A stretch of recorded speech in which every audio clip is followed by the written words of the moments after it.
Welcome to episode number 55 of the Roundtable.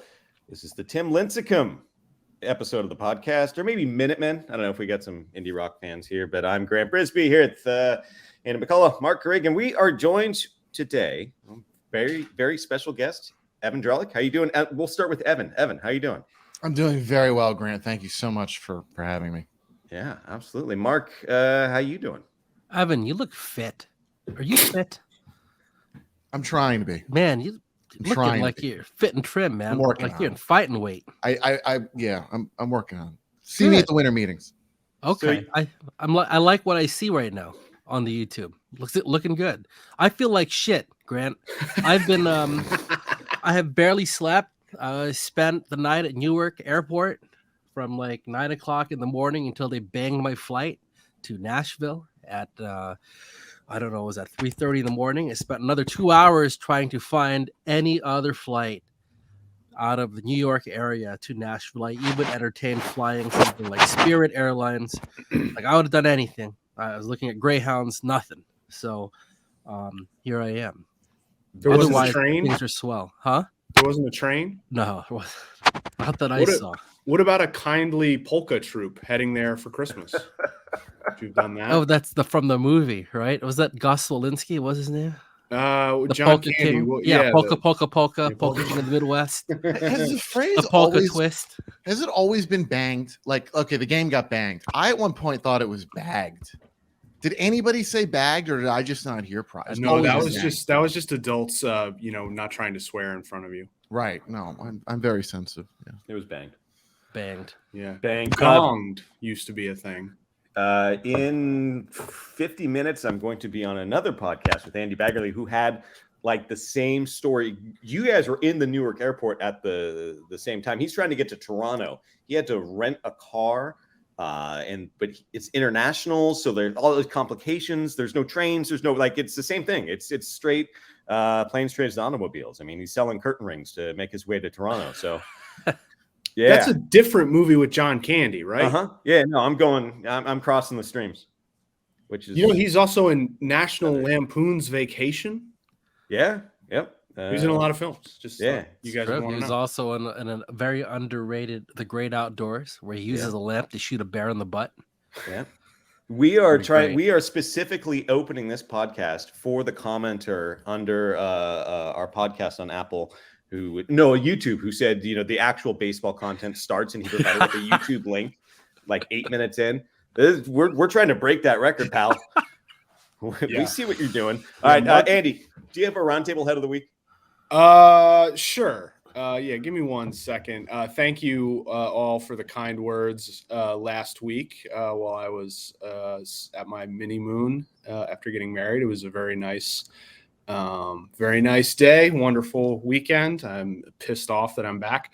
Here we go. This is from Daniel P, who left this comment for me in a mailbag. He said, during the podcast, can Andy stop typing stop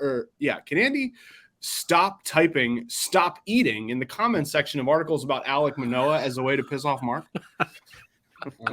So yes, I have been had yet again. I'm the guy in the comments who is saying that Alek Manoah needs to stop eating. And I'm also the guy in the comments of the Mets stories saying it's not Buck Showalter's fault.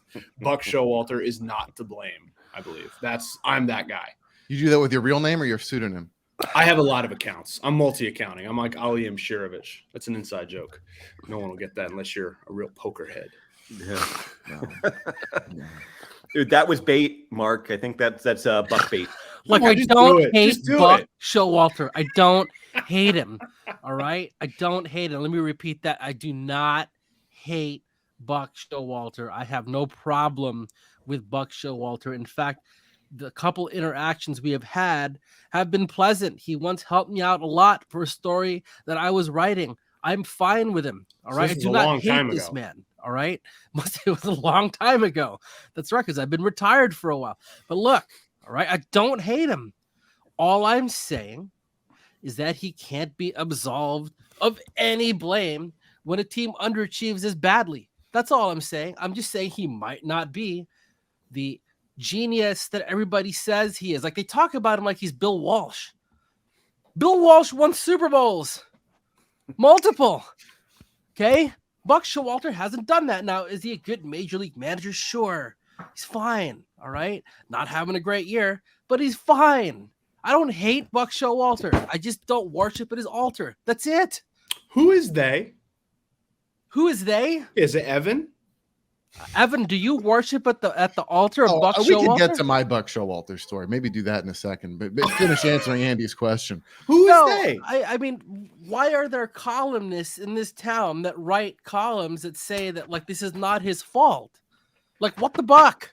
Oh, the answer, Ryan says we know the answer. There's a couple. Right? Well, there's a couple answers, right? There's the cynical answer and there's the real answer. Right? Go. Okay. All right. We can. Evan, was once hired to cover sports media. Then, he wrote some other story and now he doesn't write about that anymore. That is my favorite. Go on. But so we'll get to his sports media critique. The reason why is because Showalter is not the reason the team is playing like this. Now, is he helping the situation? No. And we can get into bullpen management, all that stuff. But if you're looking at like what is the reason the Mets are not playing well, it's because of the players. As always. Just As like always. when they play well. Like, and my only point is what you just said. Is he helping? No, he's not. No, he's I mean not. clearly, And- like especially and in the past few weeks, it's very clearly sloppy baseball, poor bullpen management, all that stuff. It's the number I one don't know point. who you're talking about though. Right. There are people that cover the team. This is like a Or media right. critique rather than like Maybe it is. Hey, Hey, fine. Maybe it is. Because I really don't hate Buck Showalter.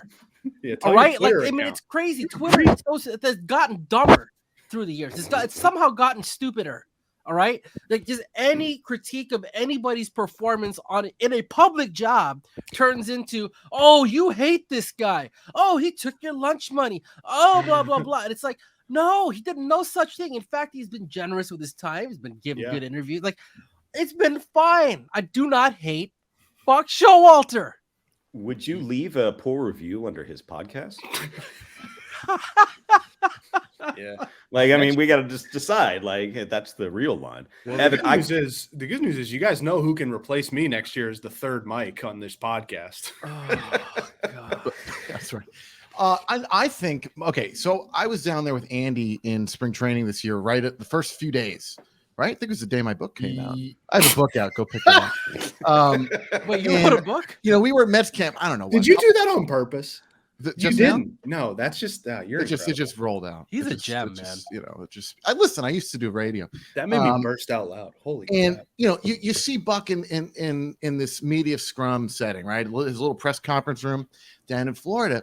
And I remember this from 10 years ago when I drop into little Orioles sessions. It's just he's just talking nonsense and kind of making these writers feel connected to him somehow, right? He's very chummy. And I think he probably responds to a lot of people's texts, gets back to phone calls. And so what happens is people start to like the guy, right? Oh, he's so playful and cute and, and he comes off as smart just because he talks a lot. I'm not saying he's not smart, but he's not as smart as people have given him credit for a very long time. So, like, he's just a well-liked guy because he makes writers feel special. He listens to them. He banters with them. And what does anybody want? Like, we're all little puppies. You just want somebody to pay attention to us for like 5 minutes, right? And that's it. And that's what Buck does. And he's done it very well. And so he's got a group of people who are like, we know Buck, and we'll talk about Buck more. And that's why he keeps getting jobs. I'm going to push back Am I on wrong? that. No, yeah, I am going to push back on that. Yeah, I am going to push back. Okay, go ahead. Because I think he is a good manager. He has shown he's. I'm not saying he's not. I'm saying that it's like right. Yeah. Okay. Yes, I get the point you're making. I actually think and now I have been to the ballpark besides one day in spring training. I went to see John Mayer the other day. How was it? What did he close with? Fairly well. I don't even. What is that? Whatever. Am I screwing up the title? Yeah. Anyway, I think if you're there on a regular basis, he sort of irritates the writers because he doesn't answer the questions. Because he's kind of like he speaks in an elliptical. He's in like when I come in there once or twice a week, he amuses me because I'm just sort of watching the performance and he's just kind of telling stories and things like that, and I find it funny. But then the people who are there every day are like, yeah, I've heard that story 5 times. So I get what you're saying. There is a bamboozlement element, but I think the general reason why he's considered a good manager is he's a good manager. His teams have often won. He has a reputation for getting the details right, which was the thing the Mets did last year, Mark, as you roll your eyes. However, he also has a reputation for wearing out his welcome.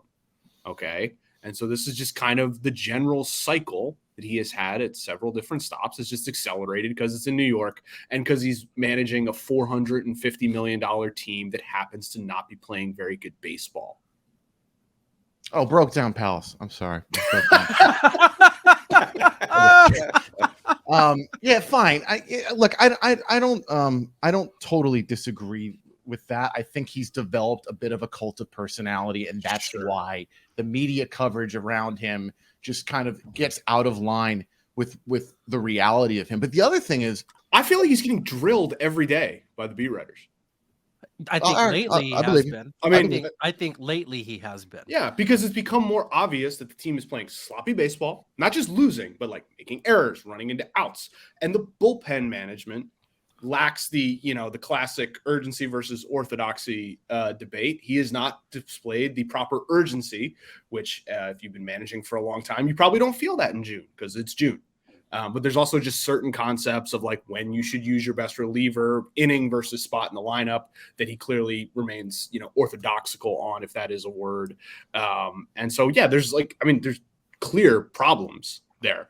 And I think it's been reflected in the coverage, both here and elsewhere. I mean, there are headlines out there that say things like, it's not Buck's fault, which, okay, it's really hard for me to hear when this is supposedly the small, tiny details guy, the we're going to be prepared guy, and they can't keep track of how many outs there are. They can't throw to the right base. Okay? Like they trip over themselves. Like they can't stop using sticky stuff. Like, my goodness, it's like every mistake on the minefield, they managed to trip. They really can't stop using sticky stuff. Right? Dude, tell your players to stop using the sticky stuff. Okay, here's a headline for you, Mark. Mets' brutal loss to Phillies is a new low as the questions mount up high. That seems to be a proper delineation of what's going on, right? Like the team has financed a huge payroll. The general manager went out and tried to get the best players through free agency. The manager is not, I don't want to say not fulfilling his end of the bargain, but like the things that he has a reputation for doing, the team is not doing. Part of that is roster construction. Part of that is whatever is going on in terms of, hammering out those details. And part of it is just the players are not playing that well. Their two aces are not pitching like aces. Right. They're old. The team's old. Yeah. Right. So in fairness, right? Like this is, and you're right about all of that. Certainly there's plenty of hands on this debacle. Yeah. That's it. All I'm saying is that Buck's one of him. That's okay. All. That's it. Mark, you're probably going to get your wish. Okay. What? My wish is what?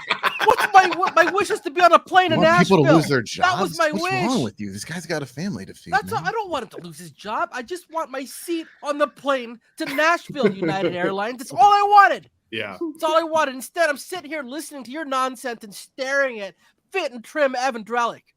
All right, let's not say things we can't take back. Look, Buck, if we don't have a Buck around, all we have are the front office robot managers, right? The clones who just say the exact same thing as the AGM. And so part of me doesn't want this guy to go away because he is more entertaining than 95% of managers, but he is absurd. And everybody who sits there and goes that I am done with in general kind of elevating basically anybody. This guy's so smart. Just a real genius, real innovator. All right. I'm gonna tell Ken Rosenthal you said that. I'm done with all. I'm gonna tell Ken. No, I am not my boss. Yeah, Evan, I think I don't disagree with the point you're making. Right, I do think that there is a replacement level executive type. There's a replacement level manager type. And by the way, to get to that, right, you have to do a lot of things very well, and you have to have a lot of great qualities. Charm the media. or also understand baseball. Most of the dude, have you talked to a GM? Most of these guys are not charming with the media. That's fair. They're Some, yeah. They go out of their way to be difficult, actually. Okay, but there are other ones who I think are exceptional. They also make mistakes. Those people, the people who I think if I were starting a team, right, I can, like Mark and I have talked about this, and Grant at some point will chime in with something. We've talked about like managers, right, and how like even the managers we think of as the best in the game, we can immediately point to major things that they did wrong, right? Like Kevin Cash. Is he the best manager? I'd like to see a better one. What's the one thing you remember Kevin Cash doing in a game? Right? Mm-hmm. Taking out Blake Snell in the World Series. Okay. Craig Counsell, great reputation, can run the game, can run the clubhouse. What did his team do last year? Fell apart after they traded Josh Hader. The room did not stay together. Now, did he trade Josh Hader? No, but part of his job is keep, whatever. Like we could go through all of them. Dave Roberts is in the playoffs every year and as the greatest winning percentage of all time, and he makes mistakes in the postseason. Aaron Boone is like second all time in winning percentage, and he makes mistakes. It's a job that engenders criticism. It's a public facing job. I just think like it is a job that has a serious importance, but it is middle management at the end of the day. It is middle management. And so but enough about Craig. Yeah.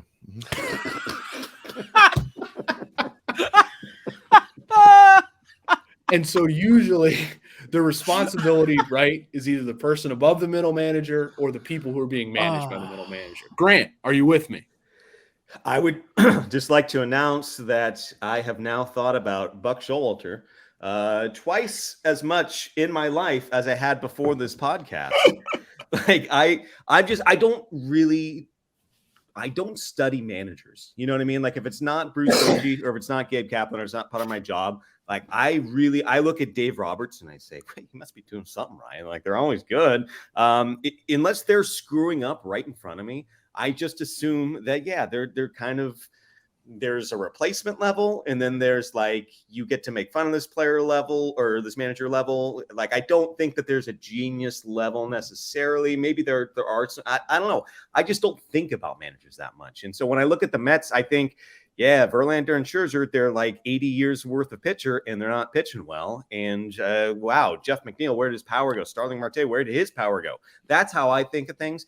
But I'm not in the weeds, and I don't know if that's a good thing. Like maybe there is something to me thinking more about Buck Showalter and his job of bringing people together and stopping the sloppy play and all that stuff. So I don't know. That's just my like philosophy of lazy analysis, I guess. I should disclose that Buck and I, this is 6 years ago. I don't know if he remembers it. He probably does, because I feel like he's the kind of person who would remember it. But we did get into it when he was with the Orioles and I was covering the Red Sox. There was some chippy back and forth, a subsequent stare down in the dugout, that kind of thing. So you stared down Buck in his dugout? Oh, he stared at me. He was good 10 seconds of just, wow. I'm not gonna, he had done something dumb. Okay. He takes little shots at other teams. He's always done this. Yeah. And the Red Sox they'd been really sick to the point that you can't not talk about it. And in his little Orioles scrum, he took a shot at, our guys haven't been feeling well, but, we don't feel like we need to broadcast it everywhere. So, the Red Sox reporters hear about this, and we go to the visiting clubhouse at Fenway. You got to defend the local team. Oh, yeah. No, I've always been known. Yeah. No, I know. As Mr. Rah-Rah guy. Yeah. And, at this time in Red Sox media, it was starting to crumble. There weren't as many kind of more veteran people who were going to ask the question. So, I take it upon myself, a younger, eager TV guy now at NBC Sports Boston or whatever the hell that network was called then. I don't even know if it's still on the air. I started asking him, Buck, you taking, shots at the Red Sox about the flu, and he tries to dodge me, and it was really dumb. And, of course he was, right? But he couldn't just own up to it. Like, yeah, I was trying to needle the Red Sox. Like, clearly you were. Like, they're sick, Buck.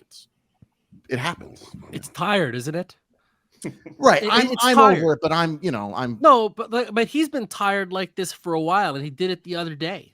on Sunday where like he's getting asked about that horrible bullpen decision, and he's acting like it's so absurd that he can't comprehend the line of questioning, which is just about the most tired card a manager can play. I just think that's my goodness. That's like just stop pretending like it's like, oh, this is incredibly stupid to ask. Like, my God. Mark, I mean, that's what managers say in that situation.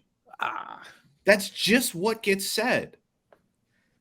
Like, I don't have the patience. If you're the reporter in that room, right? Like, you are required to just swallow that rather than being like, you're being thick. You're being a jerk. I was about to say a different word, right? And I don't have the patience for that anymore, right? Like Buck Showalter or anybody standing up there and just delivering total nonsense to me. What, I'm 35 and a half, damn it. I'm not wading through that anymore. Like I'm done with that. I think you guys are assigning a little too much value to the explanation over the actual decision. Because if you see the world through that prism, right? And I'm not agreeing with the prism. I think obviously, you should use your best relievers if they are on board, which I assume Dave Robertson is. Maybe he isn't. Who cares? You should use your best relievers to face the opposing team's best hitters. Okay, well stipulated, right? Unfortunately, not everyone in baseball is as enlightened as the four of us, and some still view things through a slightly more dogmatic prism, where the closers pitch the ninth, right? If you view the world through that way, then the question doesn't make sense. Now, the bigger problem is that you view the world through that way, not the explanation. But like Andy, he's done that. That's the thing. He has done the very thing that you said. He did it with That's why Diaz. It was bizarre. He's done it with David Robertson this year. Has he? Where he's had yes. That's why it's like nonsensical. Look, like, it was terrible. Genuous, and it's tired. That's all. Every episode I'm defending Buck Showalter. How is it every episode I am defending Buck Showalter when A, I don't care, and B, I mostly agree with Mark? Like every episode, somehow I get put in this. Thanks, Grant. Maybe it's maybe he is a genius, right? Because it's 5-dimensional chess, and now we're not talking about his players, right? It's all a mission to draw it on the Buck. I don't know. Damn. Yeah, maybe. That's genius. So much of this is chicken or the egg, though, right? Because I was talking to some Rangers people this past weekend, and they are just raving about Bruce Bochy,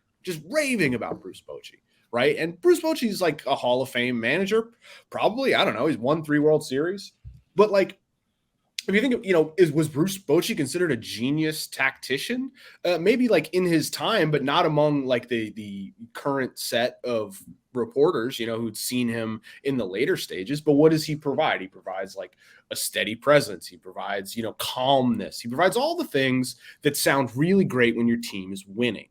If the team was playing poorly, steady presence, that's not what you want. You want someone, shaking things up. You want someone not accepting the status quo. I mean, just so much of it is can chemistry be created, or does chemistry, come from winning, right? I think it's just hard to decide where it begins and where it ends. And a lot of it just depends on how the players are playing. And if does it reflect poorly on Buck that the Mets have stopped throwing to the right base, that they make errors, they just seem to drop a pop-up every day? Yeah, it does reflect poorly on him. It does. It also reflects poorly on the players.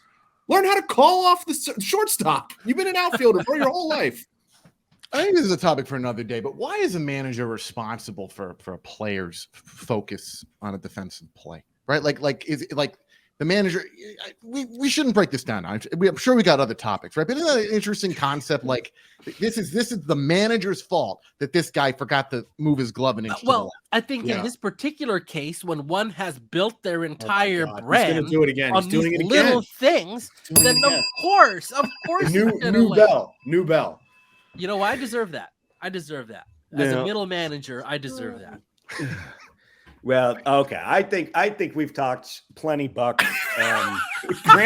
Grant's just been asleep for 20 minutes. I just woke up, so this is great. There's an extra host here. You guys are ranting. I'm in my own head. Every week we do this. I can't believe we do this every week. Well, let's choose a topic that we don't usually get to on the roundtable. The Oakland Athletics might be moving to Las Vegas. Evan, is there something you can do about this? Just any levers you can pull to stop that? Well, you're assuming I don't. If they move to Vegas, I assume the Killers. Do you see the poster there and the poster there?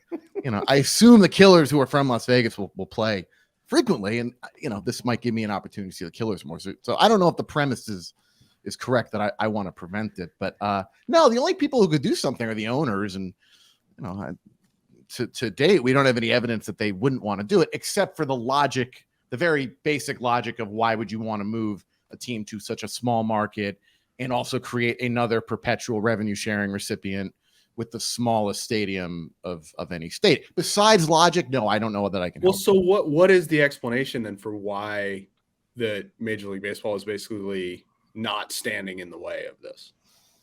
Because if you take the explanation the league gives and the commissioner has given is we've tried for a decade in Oakland. The city won't give us what we want, what we need, what we deserve in a public-private partnership, which just means they won't give us money or enough money, as much money as we want. They call it partnership. It's like HR when they call themselves people partners, but we can talk about that another day. It's not about partnership. So I mean that they're impatient, and the path to expansion is getting, at least the path that the commissioner has explained, is we need to get the A's and Rays stadiums settled. And why does expansion matter here? Well, there's a lot of money that comes in to the owners if you get to expansion, right? So they want this to move forward. They're impatient. And, the interesting question here is, all right, is there some sort of last minute play that, does Oakland and MLB start talking again, or Fisher and Oakland start talking again?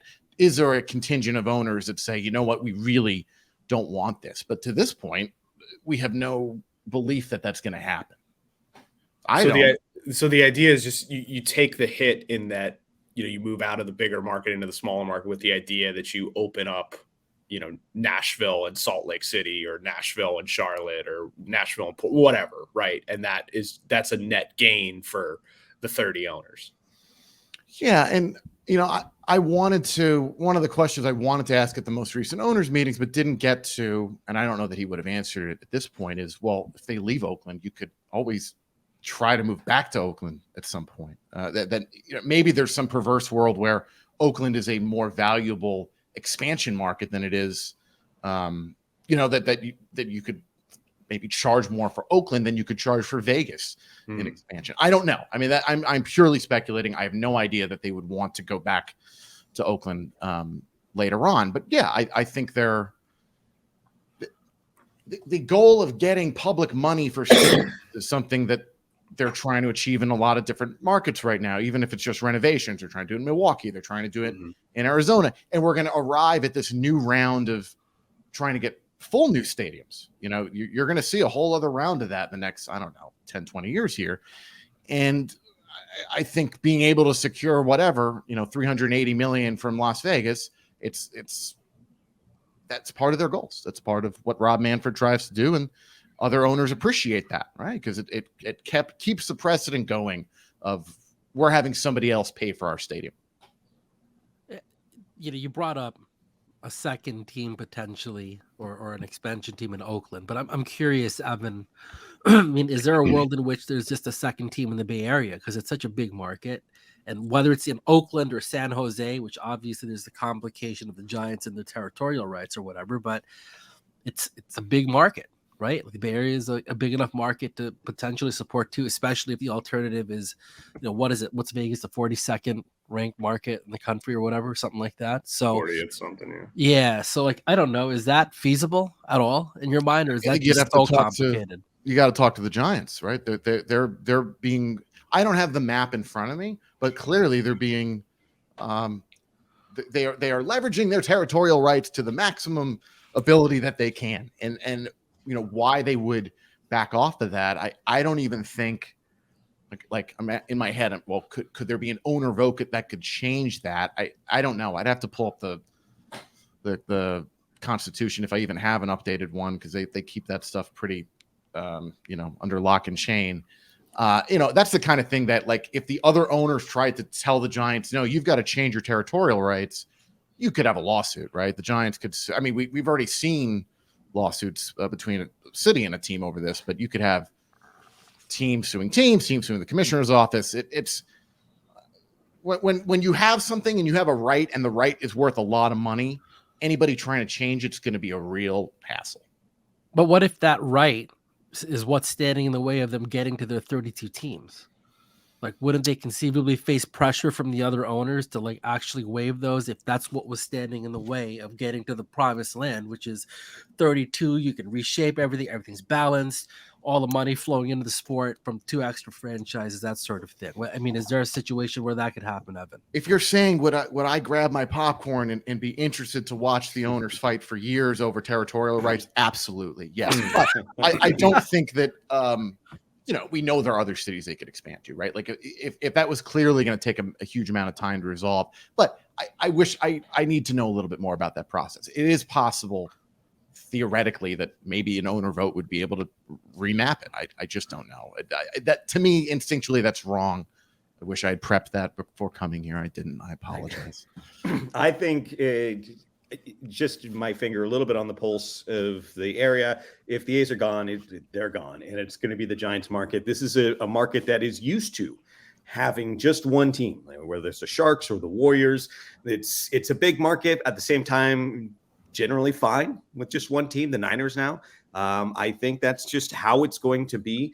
The Bay Area likes their soccer, the Earthquakes and the MLS and Oakland Roots level below. They're getting the Oakland Soul is moving up to the NS or NWSL. They're probably going to get a WNBA team at some point. They're fine. I think they're fine, and they're not going to be hunting for an expansion team. I don't even think it would make sense as leverage unless you had like a wacky billionaire come in and say, I need my own baseball team. And I'm going to build my own stadium, but I don't even think baseball would want that. They want the public money. So I don't think the A's are gone. The A's are gone. That's my take. You're saying San Francisco is like a one team area, or the Bay is a generality, right? The Bay is a generality. Like it's just because we had all these other teams there, but they left. They're all gone. You notice they're not there anymore, right? The 49ers are barely in the Bay Area now. They're in the desert. I mean, goodness. It was one of the best parts, though, is that you could be at a barbecue and it's like we're crossing you as an A's fan and you're a Giants fan and you're razzing each other, and then you'd come together and you were both Warriors fans, and so you'd always have like this shared. But then it's like this buddy, Niners, Raiders. That's gone. Like it's a one team market now. I don't know why. Oakland's like it's a vibrant city. It's a great city. I love Oakland, so I don't get it, but that's just kind of how it is. How am I the one that's killing the podcast? You guys are talking about Buck Showalter for half an hour and it's just gab. I open my mouth. Hey, why don't we just like hate on Jordan Poole for a couple of minutes? You want to do that? Wait, is Jordan Poole's the guy who got hit, right? Yeah. So he got punched in the face and then they traded him?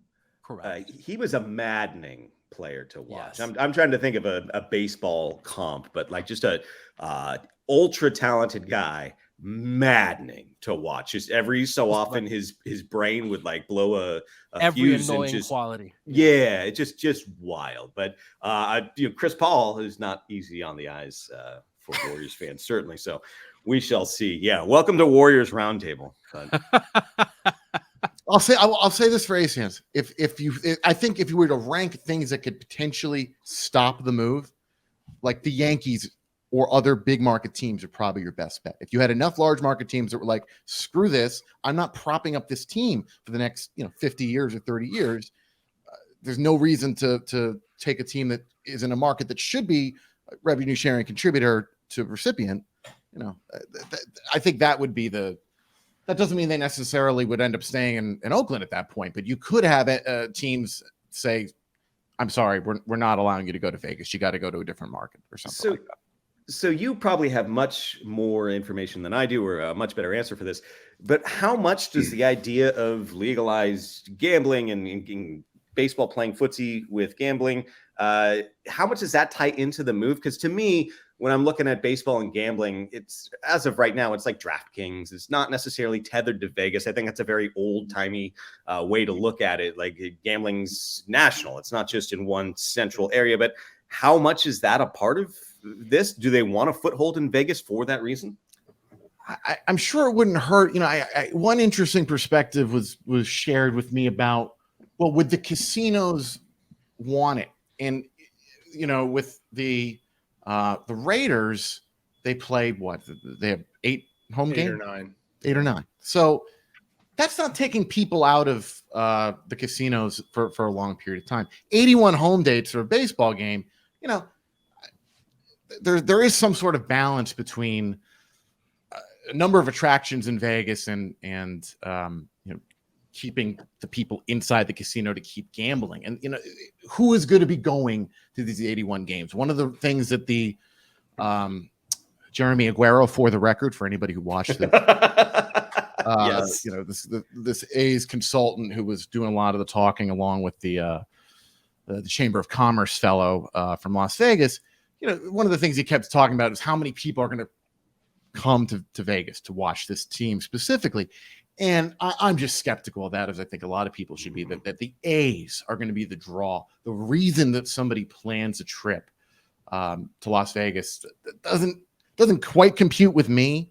I'm sure there are numbers that exist that they can try to make that argument. But the argument that they make is that, because I did a little bit of reporting over the last year, the argument is that you will come to see your team play. You will plan a trip in the way that, like, when the Detroit Red Wings play the, Vegas Golden Knights, people from Detroit will come, so the same idea with, whomever, the folks in the Midwest basically will so all the Oakland people are going to come to Vegas now. The very no. That's what happens with the football team. People from Oakland and LA come out there. Right. Because it's once, it's 8 or 9 times a year. The idea would be that they would build up a fan base in Las Vegas, but in the it would also be supplemented by tourists coming in. Now, I do think tourists will come. I don't know how many people will specifically come, be like, oh man, we got to catch Tigers A's, in June. But I don't think, I wouldn't completely discount that. The bigger question though is one that, everyone from like officials in Las Vegas to Bryce Harper have raised, like, can the town support another sports franchise, one that doesn't have a history there, one that's coming there in such it's essentially like a jalopy of a franchise, and like has just such little enthusiasm and reason for hope. Like, are people, like, at least the Vegas Golden Knights, they were an expansion team. They were new. They were first. First. Yeah. Huge. They were first, and they were also good right away, by the way. They made the they somehow made the finals immediately. The A's are probably not going to be good in the next few years, right? So I don't know. It's a tougher sell. The town itself too is a transient city. No one is actually from Las Vegas, right? So, and I know this because I got a lot of friends from there. Like, having gone to the University of Nevada, a lot of my friends from college were from Southern Nevada, Vegas kids, Henderson, Green Valley High, whatever, right? And when you ask them what their teams are, it's what their parents rooted for. Sure. Okay, because they brought it with them to Las Vegas. And so in football, that works just fine because it's a national sport. Baseball's not. And so that might work when the Yankees come passing through town, where all the Yankee fans come out. And that already happens in Oakland, by the way, because everything gets more expensive and there's just more people in the yard. So that'll happen, certainly. But that's an exception in baseball. Whereas in the NFL, it's not. Every team that comes through does that because the NFL is a national sport. Right. So 81 dates, right? Yeah. 81. So what Bryce is filling those seats, you're not going to get 30,000 Cubs fans. You're just not. You'll probably get decent numbers, but you're not going to get 30,000. No. And so I don't, it's hard to envision them because, again, they're not the Knights where it was started there. It's organic to the place. Yeah. This is a franchise that's being imported. And on top of that, as your description's exactly right, they're a jalopy. They're hard to root for right now. Right. So I think and they're going to be hard to root for the foreseeable future, because it's not like they're going to spend money to bring players in. Why would you do that? What if they did? This? What if they signed Ohtani? Oh, man. That would be unbelievable. I love it. If Ohtani was just like, I want to resurrect this franchise. That would be so great. I love Pot Limit Omaha, so I want to live in Las Vegas. Dude, that's it, man. That's what they should sign Ohtani, then bring Buck over. That'll fix everything. All right. I think that there is something to, a transient city, and you have something, you have a parallel with Washington, right? With DC, where that's a transient city. That is, but you get this especially with the Vegas Golden Knights, you have the people who aren't transients and want some sense of like, this is ours. All these transients can go away. This is ours. This is a palpable sense of regional pride. And then you get the transients who want to like tether themselves to that area. So they're adopting that team. And there is a path for that. But I think the Knights took it. I don't think that there's a lot of that to go around. The Nationals did it, I think, pretty well because the Wizards are the Wizards. You know what I mean? So I think that there is of that path.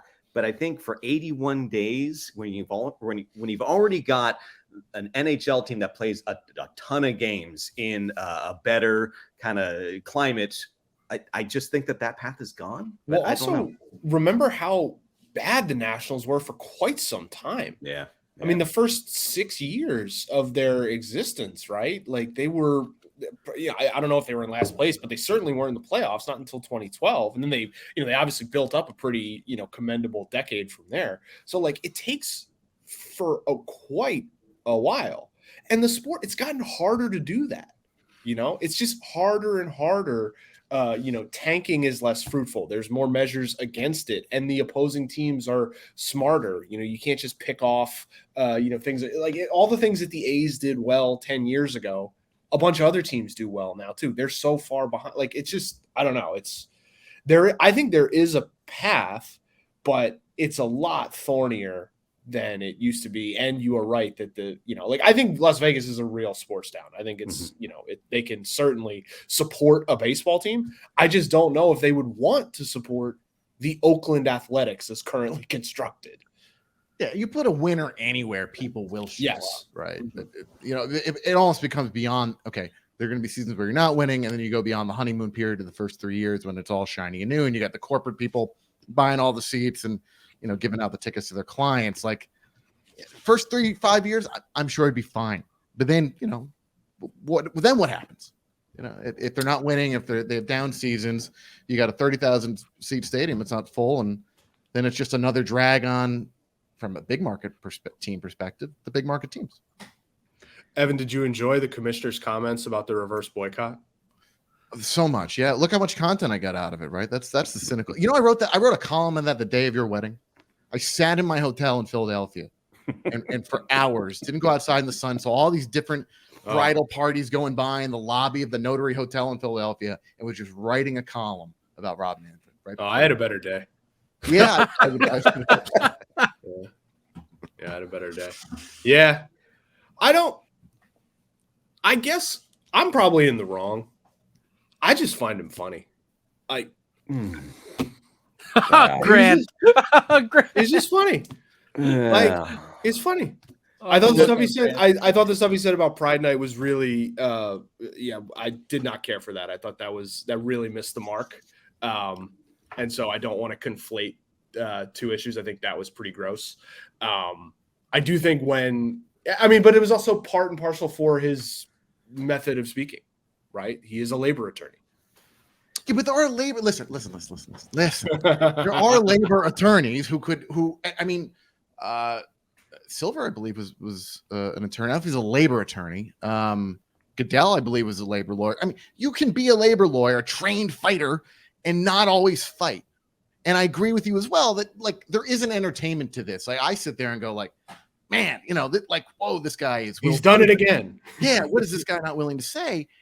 And part of if there's fun to be found in the off the field role in baseball, sometimes it is in the extremity and absurdity of the personalities.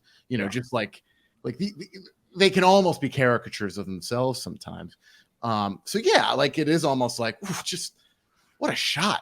Wow, he was willing to say and do, really twist the knife there. And then it's very silly afterward when he says, this was taken out of context. I'd love to see a study of somebody objectively looking at every time somebody says something is taken out of context. 10%, 5% taken out of context. Yeah. It's just it's the last line of defense because there's nothing else you could say. But it was totally unnecessary. I just don't think it does anything. And you get these conspiracy theorists who think it's 5-dimensional chess of, oh, he's taking the heat off John Fisher. Yeah, you're right. Everybody's forgotten about John Fisher. I mean, I just think it's his nature to be contentious and to get in the shots. I mean, that's just who he is. That's what he like. I don't know why anyone would suspect he would change the way he. I mean, the man described the World Series trophy as a piece of metal. Like this is who he is. I don't know. I'm just sometimes you shuffle chips, and sometimes you don't shuffle chips. It might be in your nature to shuffle chips a lot, but you can choose and control yourself to not always. Right, but there are structures in place that punish me for shuffling chips. Right, that's fair. That's fair. Whereas, he's clearly been enabled to do this. Hey, I think he honestly, Grant, we've been talking about this sort of on our internal chat, but the man cuts a great promo. I think that's really it. That like the second the lights come on, he gets in that mode where he's got to be the villain. He's got to be the 1980s heel. He's like the $1 Million Man, but sweating more. Do we want the audio for this? You want to splice in the audio? No, I mean, I'll send it to you. Yeah. I mean, isn't that what this is? Grant clearly does not agree with us, by the way. Grant is visibly pained this entire episode. No. I'm gonna save mine for the end because we're almost out of time, and I got to. I'll bring it up again, but yeah, no, I don't agree. I think I got words, and yeah. Go on, Grant. No, yes, Grant. Go on, Grant. No, it's just anyways, this has been episode 55 of the Roundtable, the only podcast that one of the hosts finds Rob Manfred funny, but Tim Robinson not funny. The only baseball podcast where you'll get someone like that. All right, we will be back next week to talk about Buck Showalter, the A's. We'll see you then.